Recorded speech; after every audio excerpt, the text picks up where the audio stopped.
excited to have you on this podcast. Thanks. Yeah. Thanks for being here with us. Yeah.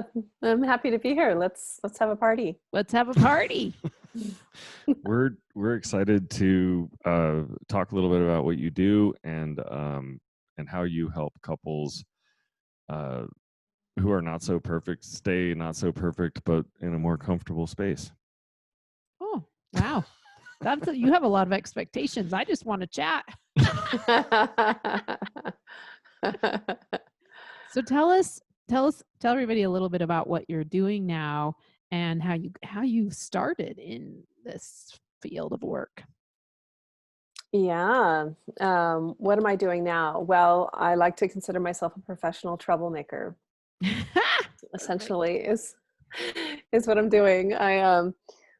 Many years ago, a boyfriend gave me this title. He said that I was a corruptrix. Oh, I like that. Whoa. A corruptrix. And the way I like to think about it is that I'm actually corrupting people out of bad sex and unfulfilling relationships. Which is like a really good corrupting. It's like corruption. It's like sacred corruption, cosmic corruption. Awesome. And what does that look like on a day-to-day basis or with the people that you're working with? Absolutely. Yeah. So on a day-to-day basis, so I work with couples, women and men, and women, men, and couples to basically connect more fully in a more holistic way with their sexuality and with their intimacy. So that includes not only sex, but the way that they're relating. And my mission, I call myself a connection crusader. My mission here is really about connection, and that encompasses, a broad range of things. So I work with clients one-on-one for in-depth deep dives. And then I also have group courses, both online group courses and in-person group courses. Of course, we're not doing anything in person right now. So, but I do love the online format for teaching groups. And those are groups of women. So I have this beautiful body of work that has just emerged around the erotic feminine and really teaching women how to connect with their sort of innate, archetypal, erotic expression. And it is so fucking fun. Can you expand on that a little bit? Because this is one of the reasons, when I look at, I've read a bunch about different types of, I'm trying to articulate here and I'm doing a poor job, but I want to learn more about the erotic feminine and connecting with yourself and how that relates to your spirit and there's just like a whole another level of spiritual connection that you can get to that way. Yeah. Absolutely. Yeah. Sex is inherently spiritual. It's only in sort of Western religion, religious ideology that we've separated it. In the tantrics, the ancient mystics, and the Asian tantrics, which is something I have studied for many, many years, believed that sex was the absolute and ultimate portal to God, and that sex was an act of prayer, ultimately. And we know now, which is really cool. I'm going to be like dropping science on you. I'm a former professor of neuroscience. So I really love science.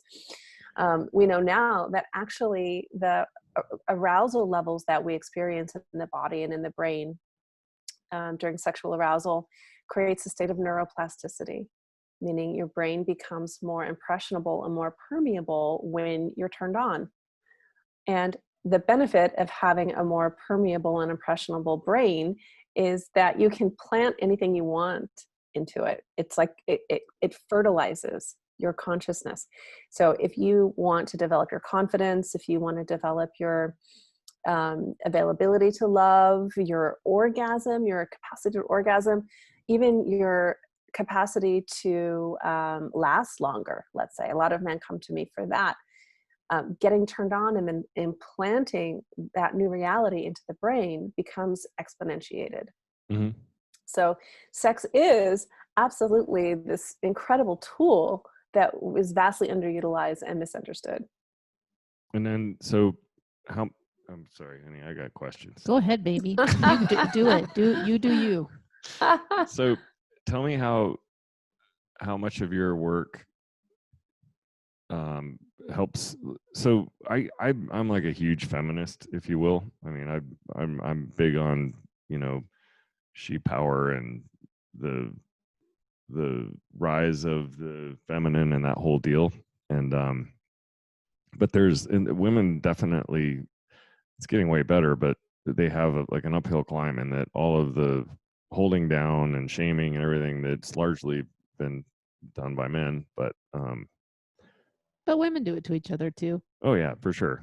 But I'm just saying, what is that like with a lot of the clients that you're working with? Is do you have to uncover a lot of that before they can step into the new you? Absolutely. Yeah. Patriarchy is like wired into the nervous system. You know, it's just woven in. And so when I hear you say like women do it to each other too, that is definitely true, but it's coming from the voice of patriarchy that's been absorbed Right. by them. And, you know, when I say the voice of patriarchy, I don't use that lightly, and I don't use that so much as a way of blaming, because we all participate in it. But it's just, you know, masculine dominated culture. And, you know, Naomi Wolf writes about this a lot in her book, Vagina, how on every level, from like socioeconomic to the biological level to the level of the psyche, when you suppress a woman's sexuality, you suppress her power. And that there's no faster way to suppress and control women than to somehow traumatize or control her sexuality. And there's just so much material that affirms this. There's so much that corroborates that idea. And that when women take back their sexual power and their sexual sovereignty, as we'll say, like their right to feel turned on and to express themselves sexually, they become invincible. They're unstoppable. And so when women go through like a sexual awakening process that I lead them through, either one-on-one or in a group course, the very first thing we need to do is to uproot those core beliefs about their body, about themselves. And it's all been implanted by Western religions and patriarchy, and also trauma and family and other kinds of like social conditioners. Mm-hmm. Yeah. But definitely we need to get to that. And what often lies at that core level is a sense of shame about their body. Yeah. A fear of punishment for being in their pleasure and in even wanting sex, even having desire. And then also even self-disgust, you know, self-disgust about their genitals. And so we undo all of that. We just completely have to reverse it and add in new beliefs. Right. Yeah, that's core. And so when women come to me and they want to orgasm more, we have to first start there at that level of like what's been wired in from this male dominated culture, because it gets into the subconscious and it controls things. I agree. I feel like if women, well, I don't know if I'm going to go off on one here, but it's there's things out there that women do that are so unnecessary, like labiaplasty or something like that. You know what I mean? Because It's the number one fastest growing cosmetic procedure in the world. It's such bullshit. Really? Number one fastest growing cosmetic procedure in the world. So I have labia shame. Like I'm just, you know, I have a big one. Patty doesn't care. So Patty's always like, it's great. It's perfect. I'm like, well, it is. Yeah. But like, I mean, we were even golfing with we probably don't need to get into these details, but we were golfing with somebody and he said something about being with a woman whose labia was like a 5-year-old penis or something. That was how he equated it. He's an asshole. He is an asshole. And I looked at Pat and I looked at him and I was like, well, mine's like that. I wish it had horrified him more, but he was like, huh. Anyway, we digress. Fabulous. You know, what a big, beautiful, gorgeous, fat pussy for someone to suck on. Fantastic. Right? Yeah. Awesome. Yeah. Exactly. I'll let you ask. I got to get to that. Get to what? To being that. Oh. Being like, look at my big, fat, beautiful, juicy pussy for you to suck on. I already think that. So you didn't. I know, but That's the thing. Most men do. Like most men, I'm surprised to hear about your friend, but like most men are like, yeah, pussy's a pussy. Like there's no bad pussy. And it's probably somebody who's addicted to porn and thinks that they all should look the same. And Exactly. they just don't. They shouldn't. Amen. Women don't Amen. sit around and go, I don't want to get there. You go. Ask a more I have pertinent some question. questions. So tell us, I mean, you just talked about being a professor of neuroscience, professor of neuroscience to now, helping couples and people step fully into their sexuality and connection. And so tell me about your journey. Like, how did you get from wherever you started to this? Yeah. Oh, it's such a fun journey. Not always fun, but very poignant. By training, I'm a somatic psychotherapist. So I have, a long background in studying somatics and mind-body connection. And for many years, I worked on the front lines of women's sexual wellness. Mhm. So like I ran a Planned Parenthood, I ran a rape treatment clinic, I ran a clinic for refugee women from South America. So I've always worked in sexuality and relational wellness. Battered women's shelter for 10 years. And then I had this kind of side gig, the side life as being a sex goddess. And I was always just really into expression and freedom and being in my body. And so at a certain point, the two began to converge when, during my marriage, I was married for 10 years, I lost my libido. I completely became nauseated at even the thought of sex. And it set us off on this odyssey to figure out what is wrong with me. And over several years of going to every doctor, getting my hormones checked, going to therapists, reading books, what is wrong with me? Not one single fucking person ever suggested maybe it's him. And so I pathologized myself and my sexuality. And even being a somatic therapist, I couldn't figure out what was wrong with me. And we eventually divorced. Mhm. I just couldn't get it back. But a funny thing happened. As soon as we divorced, guess what? Your libido was back. It came back. There's nothing wrong with me. There never was anything wrong with me. It was our dynamic that was creating a closure in my body. And it was all of this, these unhealed and unspoken dynamics between us. And I just didn't feel safe with my partner. And suddenly I felt safe with anybody else. Really. I'm like, you want to have sex? Hey. Hey, that makes an awkward, if you're trying to be monogamous, that makes an awkward relationship. Was he? Anybody but you, babe. Yeah. That's kind of how it was.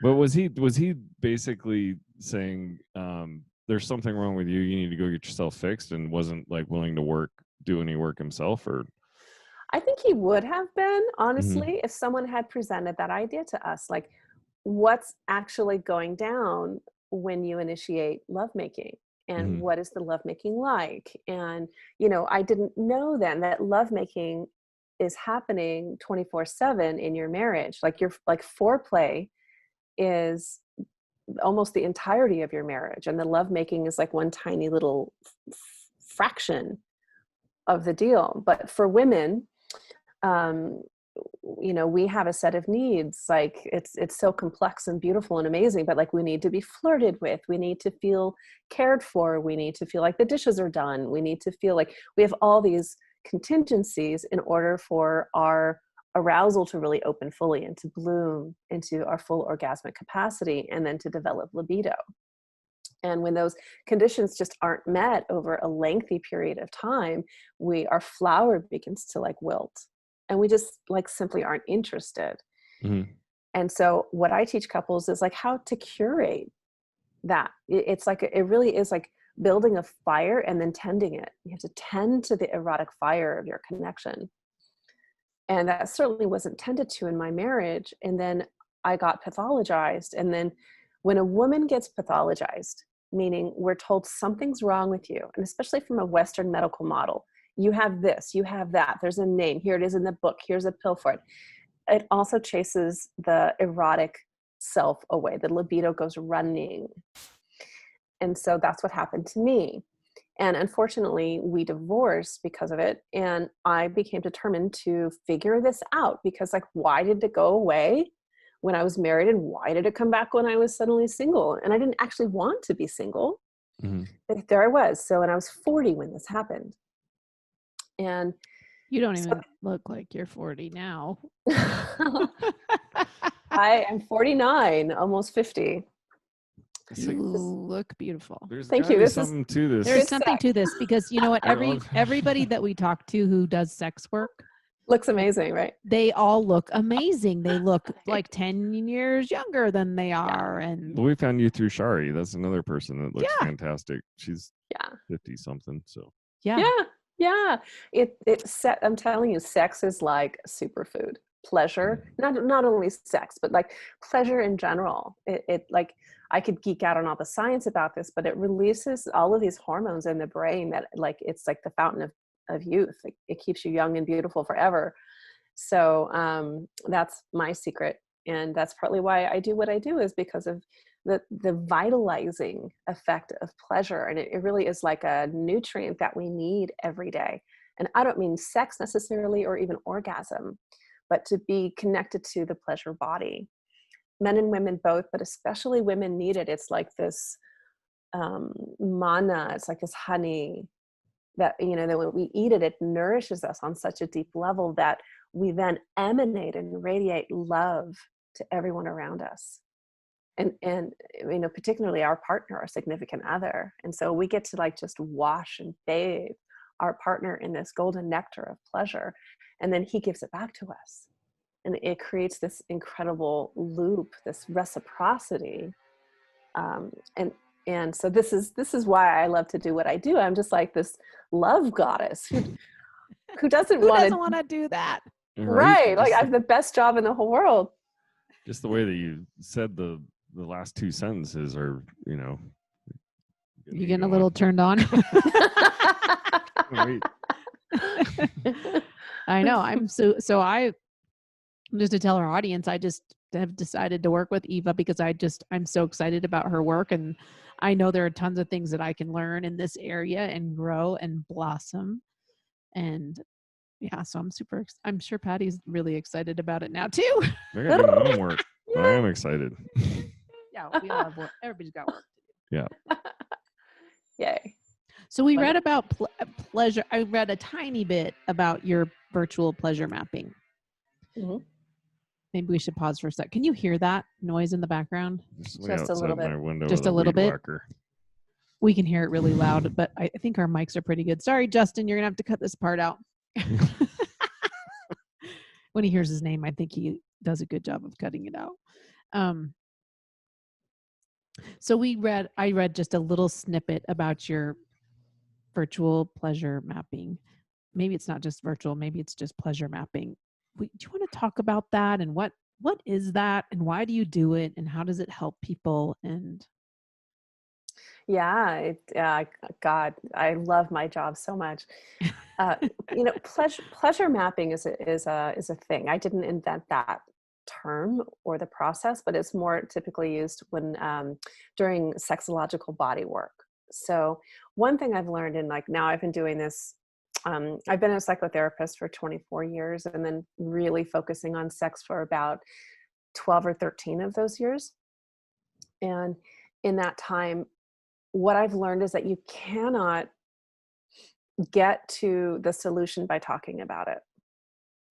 We have to get into the body. And whether it's hands on the body, which I'm a huge fan of body work. I don't do body work, but I'm a big believer and a huge recipient. The way that I work is like we need to actually re-educate the nervous system. And we actually need to get out of talking, because talking puts us in prefrontal cortex, which shuts down sexual arousal. So we need to bypass the intellect and get to the deeper substrata of consciousness and of the brain. And so what pleasure mapping is actually discovering your own body in a new way. And for most women, especially, I find they have not engaged or related with their body in a self-loving and nourishing way, like ever. Most women have never even seen their own vagina. I just saw mine a few years ago. Yeah. Like I just barely looked down there for real. Yeah, isn't that amazing? And most men that I tell this to, like, are in shock. They can't believe it because you're looking at your stuff all the time, every day. We got a leg up on the table. We got a mirror under there. I mean, we're walking by in every angle we can get from the time we're about 10 or 11 forward. I mean, it's like, hey, there's an angle I haven't seen before. Look at that. Look at my wee-wee. Look at my wee-wee. Yeah, and it's like this like obsession. You're like obsessed with your cocks. But for women, not only is it internal, it's harder to see. Like we literally can't see it unless we try. But there's also this internalized shame because it's a sense of like, this is disgusting. Like a lot of women that I guide through this process are like, ew, or like it smells bad or gross. They like feel, again, this sense of self-disgust because they've been entrained to believe that about their body. So what the pleasure mapping does is it re-educates that. And we literally go through the body with self-touch and using breath and using different kinds of stroke, massage, pressure, and we rewire the circuitry of the body and begin to reorient the neural connection, the mind-body connection, so that the brain is receiving the signal of sensation and organizing it as pleasurable. So we like literally wire pleasure into the body. And then we discover where each individual is uniquely innervated. And so in my line of work, this is what we talk about all the time, is the brain-genital connection. So there are these incredible nerve highways that connect the genitalia to the brain. And so when these nerve highways are just kind of running by default, all kinds of things might get in the way or block the signal between the genitals and the brain. So very common for women to like be turned on or be like in foreplay and then suddenly they lose it. They're like, no, like the signal's lost. Or they're in the process of arousal and almost to orgasm and then they lose it. That happens to me. It happens to every woman. And so it's usually a stretch for men to quite understand that. Like it happens less frequently for them, although it does happen. Does that happen to you, baby? It's happened to me before. But I was just going to add to it. The other thing men probably do is they take a shot straight to their ego and go, like, oh, well, what did I do wrong? You know, and sometimes it isn't you. Yeah, sometimes it is. Yeah. We all have our stories about it and stories about each other. And so that's, again, something that pleasure mapping does, is it rewrites those stories and really connects you more to the physiology of what arousal is. And so then we find all these places in the yoni. So we go exploring and like finding where each woman is innervated uniquely. Like some women have more nerve endings in their clitoris, some have more nerve endings in the cervix or in the G-spot or the perineum. And so we just go on this beautiful treasure hunt looking for where those nerve clusters live underneath the skin. And the more that they're stimulated, and then we tell the brain to organize it as pleasure, then the more pleasurable it becomes. And suddenly she's orgasmic, like from a variety of places on her body, from her nipples, from her earlobes, from her belly button, from her anus, like whatever she wants. Like we can wire that. And so it's a really beautiful, elegant, sacred way of enhancing pleasure and very powerful. Yeah. Can't wait to do that. So we keep having these long pauses after. That's it all sounds good to me. on the menu. I want to do it now. I want to figure out what parts of my yoni are. I'm just kidding. I don't have one. I know, and if I was just thinking for our listeners who don't know what all those parts are that she just named, go look them up. We defined them before. We talked about lingam and yoni stuff. We have talked about the yoni before, but not everybody listens to every podcast. That's true. Yeah, yoni is the Sanskrit word for vulva. Vulva. Or pussy, or it means life too, doesn't it? It's flower of life. Yeah, flower of life. That's it. Flower. I like referring to it as a flower. Flower of life. And the perineum, that's the taint your pussy, taint your butthole area. Men have those too.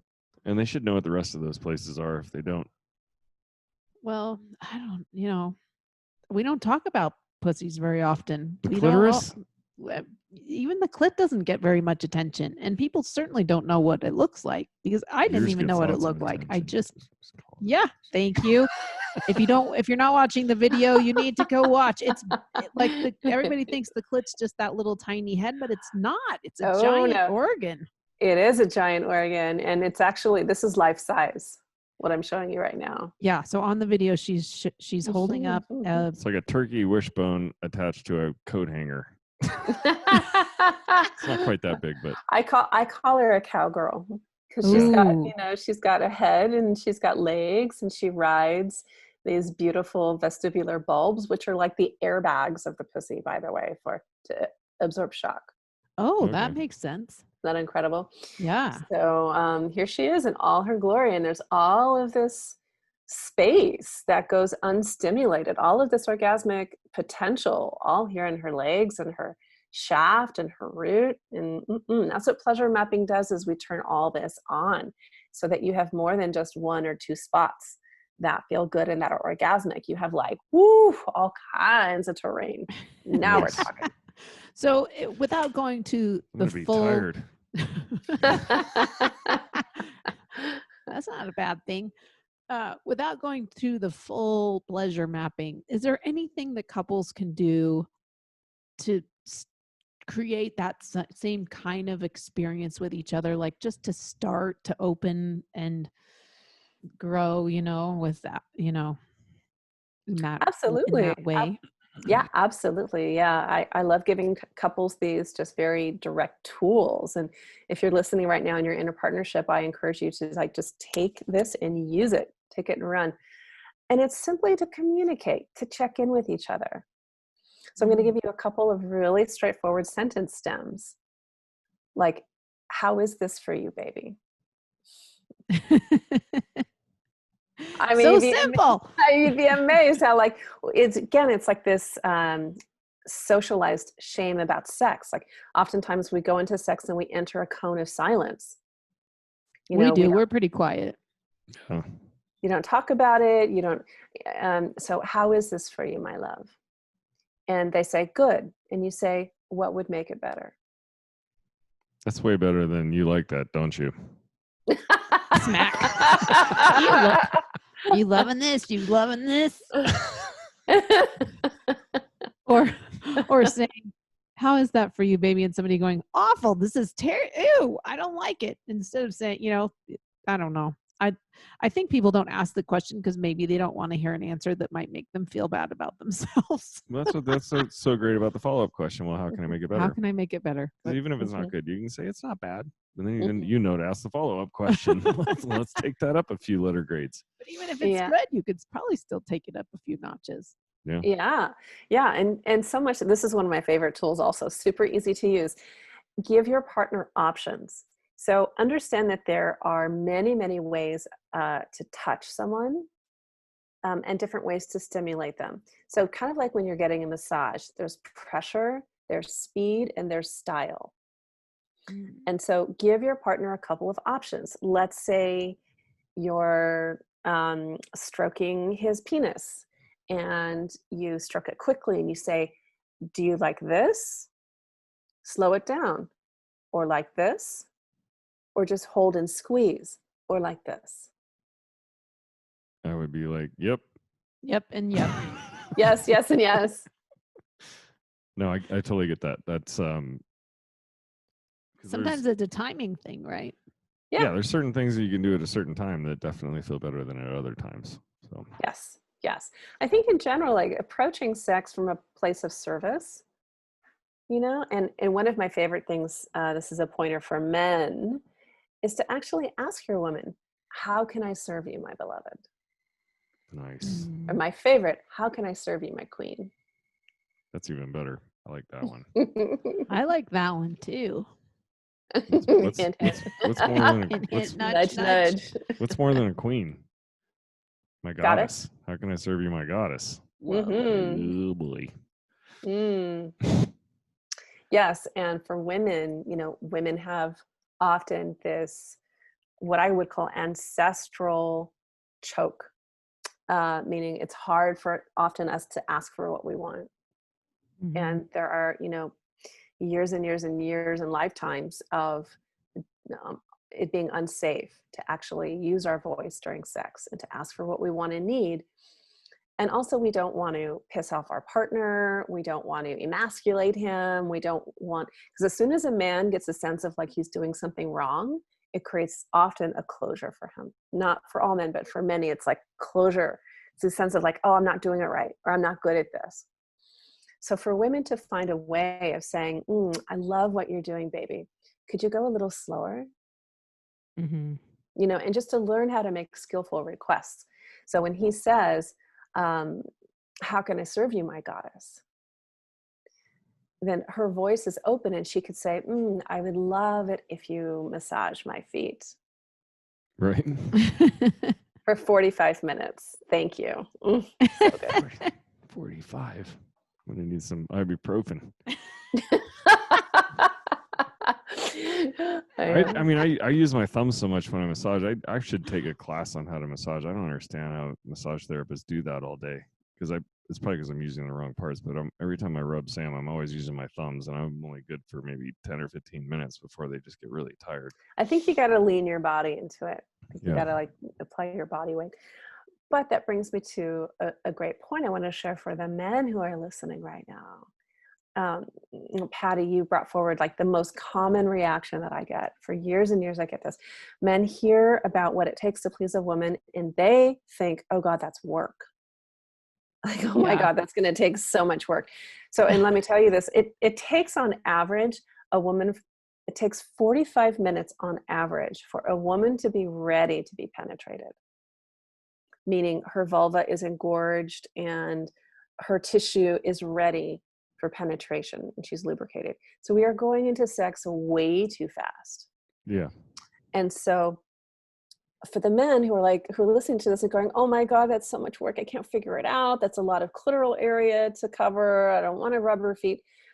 Work smarter, not harder. Work smarter, not harder. And you can work smarter when you actually discover what are her spots. Yeah. What's the key to her heart? What's the key to her pussy? And let me tell you, it's usually the key to her pussy is the heart. So what does she need from you emotionally to feel connected in order to open herself sexually to you? And for most women, if they don't feel an emotional connection in general, or actually in that moment, it's harder to get them turned on. And they struggle with it too. And so nobody wins. So men, learning, I'm going to give you a tool. Okay, so if you're listening to this, I'm going to give you a tool to your woman's heart.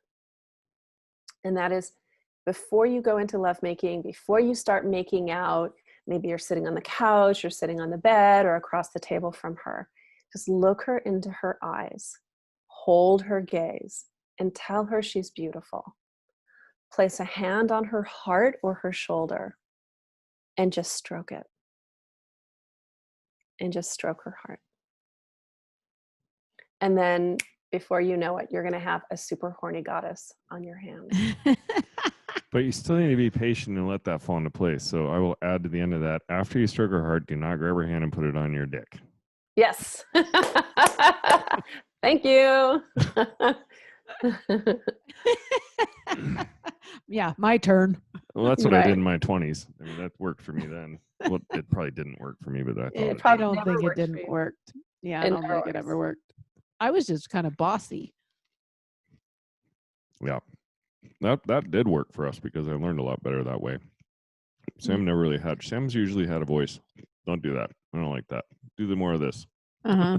But unfortunately what I've done is I've steered him down such a narrow road now of what I know I like, that I have been sort of unwilling to look off the side of the road to see if there's any other ways to be pleased. And it's, I mean, we've been married 24 years. It's a long fucking time. So we should probably start to mix it up, which we have. And, working with you is going to do magic. But Oh.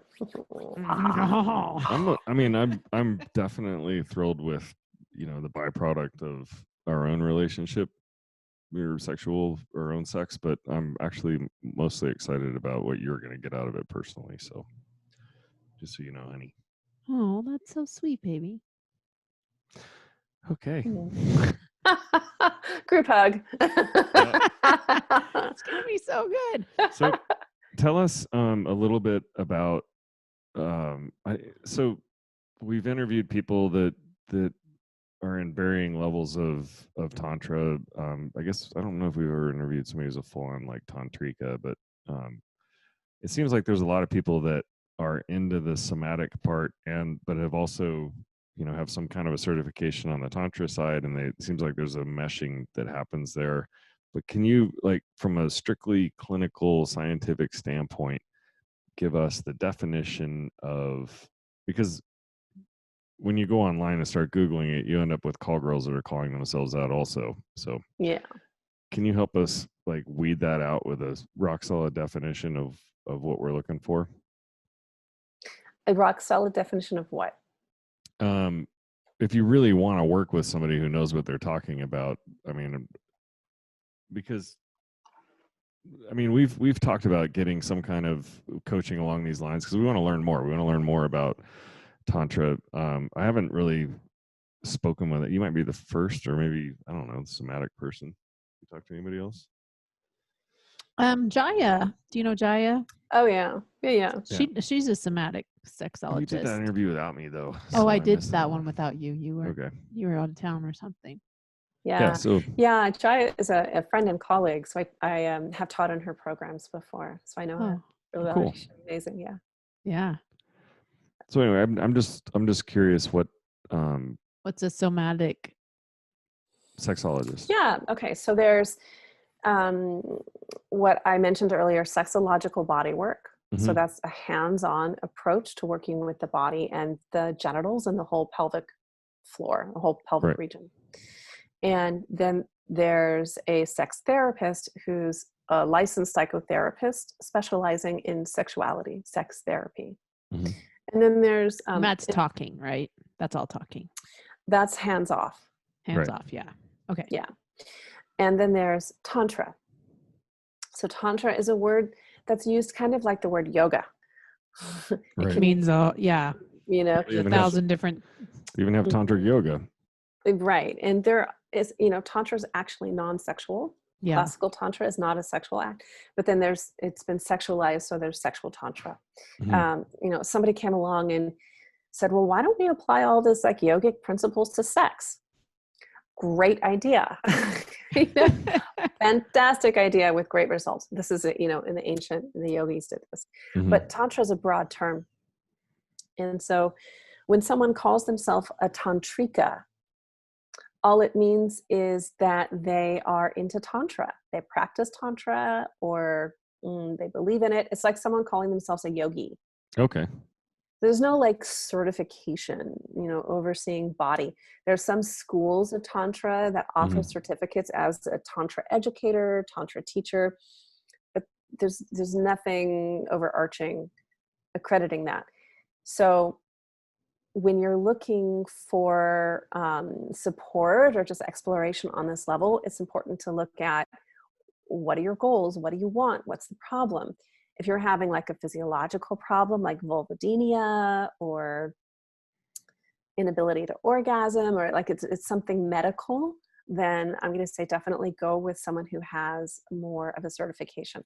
Now, I'm a snob about this because I just want to preface this because I come from academia, so I'm really all about being certified and having credentials. That's my bias. And if you want to learn about Tantra, Tantra is incredibly powerful. Find someone who's really credible and legit, in their Tantra training and has integrity. That's the most important thing to look for with Tantra, because there's a lot of weird Tantra going on out there. Yeah. And Tantra is incredibly useful and just such a beautiful practice. I do that both. I do the clinical sex therapy and sexology, but I also do Tantra. So Okay. it's a great combo. Awesome.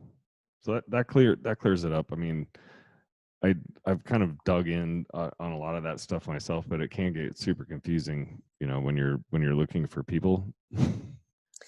Always ask. I know. Always ask, what are your credentials?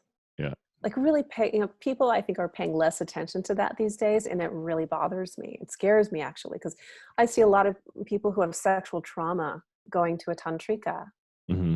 which may not be a bad idea in and of itself, but you always want to ask as a consumer, what's your training? What are your credentials to address this? And remember that you're a consumer of their work and you have a right to research and to interview and get an education about what you're getting into. Right. That's my advice. That's a good advice. You can always ask people too about who do you know in, Virginia, or who do you know? And I mean, I read somewhere that that's probably the best way, because if you go online and start Googling, you're going to have to wade through a lot of shit. That's right. Yeah. And the word Tantra has been hijacked. Right. Yeah. Yeah. Is there a formal school for Tantra that gives any sort of credentials or There's certifications, or are any of them good? I'm sure they are. They vary widely, put it that way. They really vary. And it's kind of like yoga. Their approach to Tantra is unique or independent. They have their own spin on it.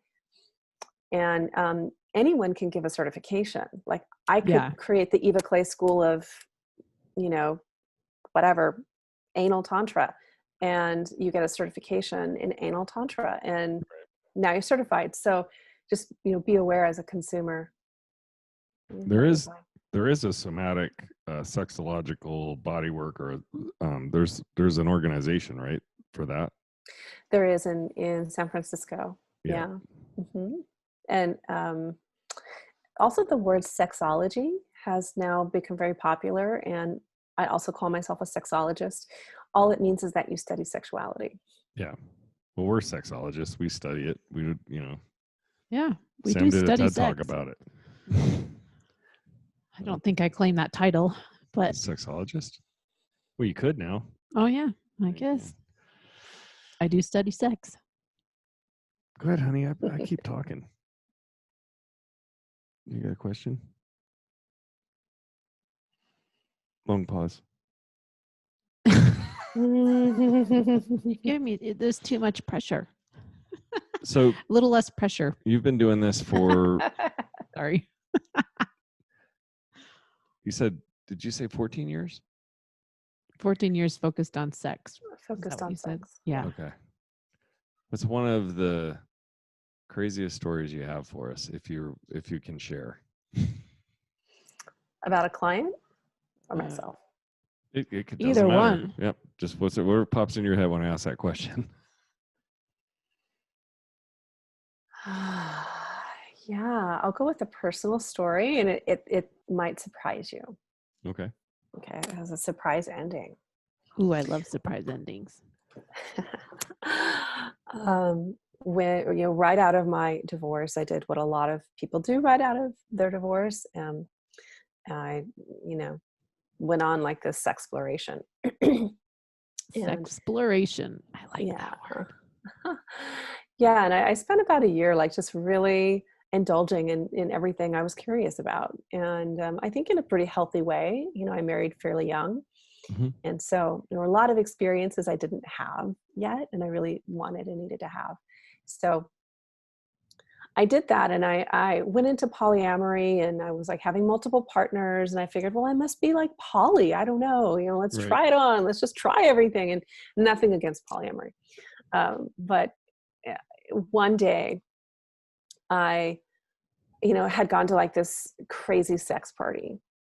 It was like whole weekend long. And on like a Monday after the weekend, I went for a hike in the forest, and I was traveling. And I went for a hike in the forest, and I sat on a log, and suddenly a voice appeared to me. And I shit you not, this is like, I've never heard this voice before. It was not my own voice. It was like the voice of God. And this voice beamed down at me, and it pointed its cosmic finger in my face, and it said, "Stop it." Whoa. And I literally, like, I felt that finger pointing at my face. And the voice said, "This is not fitting a queen." Whoa. Yeah. Yeah. And it was the most like sacred moment of my life, I believe. And I got it, that I needed to stop this behavior, and not that the behavior was bad, but that it had come to an end. Right. And that's when I went into a year of celibacy. That's the surprise ending. Wow. I went into a year of celibacy. And that's when I began to study sexual Tantra. And I began to study it from celibacy. And this is the surprise ending, is that Tantra and sexuality is really less about sex. And it's more about how you cultivate and relate with your own sexual energy and your own body. And I began to understand that having multiple partners in that way, for my constitution, was just traffic on my body. And right. And so when I was sharing my body in a way that wasn't sacred or honoring of me or them, that there wasn't an intentionality about it, it was just scintillation. Like, it just felt fun, and it was kind of taboo and weird and wild and exciting. But that our bodies take a toll, and sex can be very nourishing and can fill you, can fill you with goodness. It can also deplete you. And what came clear to me is about having a boundary system that is in integrity with yourself. And for some people, that boundary system is very open, and that feels like it's an integrity. For others, it's more closed. But like, understanding where you are, this is the holy grail. This is the deal with making sex sacred and making it ultimately pleasurable. Because I stopped feeling pleasure, when I had like all these lovers and people hanging all over me. It's like, I don't know, that like, it stopped feeling good. I didn't feel good. And so that's the wild and crazy story I have for you, is that, sexuality is more than just sex. It's more of a global holistic experience with your own body. And when you have that in place, and there's a deep, abiding, honoring relationship with your own body, you can then offer so much richness and like treasures to all of your partners. That's awesome. That's good shit right there, honey. Is that a drop the mic moment? Pretty close. Pretty close. I'm pretty sure it is. Pretty close? What do you mean? That was beautiful. I think it means he still wants to talk for like a few. Well, we want to give you your shameless. We always we can't let her drop the mic until she gives us her shameless plug. We're like shameless plugging time. Like, tell people where to find you, how to work with you, what any special things you got going on, and he just means it's not goodbye yet.